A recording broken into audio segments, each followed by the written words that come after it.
All right, good evening, Brandon. Hey, how's it going? Ready for your interview? Hey, how's it going? Awesome. All right, so we'll start off with a few basic questions. Number one, what makes you want to be an officer with the RCMP? I've always wanted to help people, and my grandfather was an officer actually, so he's told me a lot of things over the years, and he's really the reason I want to get in and start helping people. Perfect, yeah, that's great. Secondly, what qualifications or skills do you have that could help you benefit the RCMP? I think I'm beneficial to RCMP because I have 2 years of education at the Nova Scotia Community College. Great. I took criminal justice, and they train us in various things like verbal judo, so my verbal skills. We had a tactics class, so lots of intermediate weapon training and things like that. So handcuff training. So I'm already able to do things like that. Perfect. So. That's great.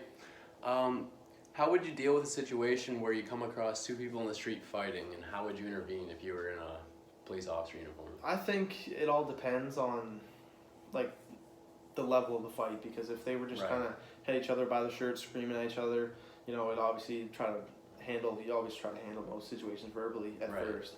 But if we have to do hands on, then I would definitely call for backup and try to get the situation under control. Awesome, yeah. Talk about a time where you got in a conflict with a coworker and explain how you resolved it. Well, I worked at Coltech International, which is a window company. Okay. And there was a coworker there that we didn't really get along, didn't talk too much, and she gave me dirty looks and stuff and things like that. So there was obviously some tension between us. So one day I went up to him and talked to him, asked him how his day was going, and I just kind of built that rapport with him. Okay, good. Yeah. And we kind of became almost friends after that. Oh, really? Yeah. Perfect. That's good. Have you ever broken any laws, and were you ever caught? If so, explain. No, I haven't broken any laws. I play by the rules, follow the rules, things like that. That's good. Yeah. That's always good. Do you have any history with drug or alcohol abuse? I do not. No? No, I have. I just turned 19 and been at a few parties, but no, I never had any problems with it. Good. As an RCMP officer, you are required to carry a firearm. To protect yourself and the community around you, you must be prepared to discharge the firearm and protect yourself from bodily harm and death. Would you be able to meet these requirements if you had to pull out a firearm? I believe I would, because obviously that's part of the job, and I would be trained in that if I got accepted by you guys. So I think I would definitely be able to do the job in hand. Good, yeah. What is your best achieved professionalism qualification?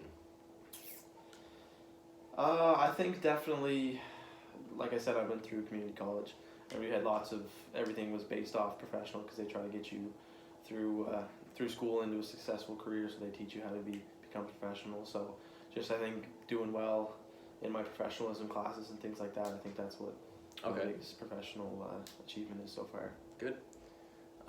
The ability to quickly evaluate situations and provide an appropriate level of response is key to being a Mountie.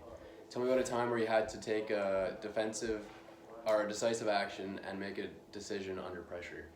Well, actually, just recently, I'm a security guard at the River East Corn Maze. Okay. And I had a few people come in, and they had cannabis on them, and they were trying to smoke it around everyone else in places they weren't supposed to, obviously. So they had a good amount of it too. So I had to make sure, because they were trying to spark it out and everything, and I went over and talked to them. I said, guys, you can't be doing that here. It's not the place for it. There's kids and everything. And I could have radioed for backup and got the main guy to come out and deal with them and maybe kick them out if they needed to be, but I handled it myself and told them, put that away or give it to me, basically, because you're not allowed to do that stuff. Right. No, that's good. In this area. Sure. Last question. Talk about a time where you're in a stressful situation and tell me how you dealt with it. Definitely a lot of stress with going through school. Yeah. I think a lot of, there's a lot of assignments and things like that. Okay. Especially going second year. So yeah, that's stressful. I was a little bit stressed out. So, but I've been, I realized that I can't be leaving things until, almost the last minute. So I kind of picked it up from there and continued to do well. Okay, good. Well, thank you very much. Awesome. Thank you. Pleasure interviewing you. Yeah, thanks for having me.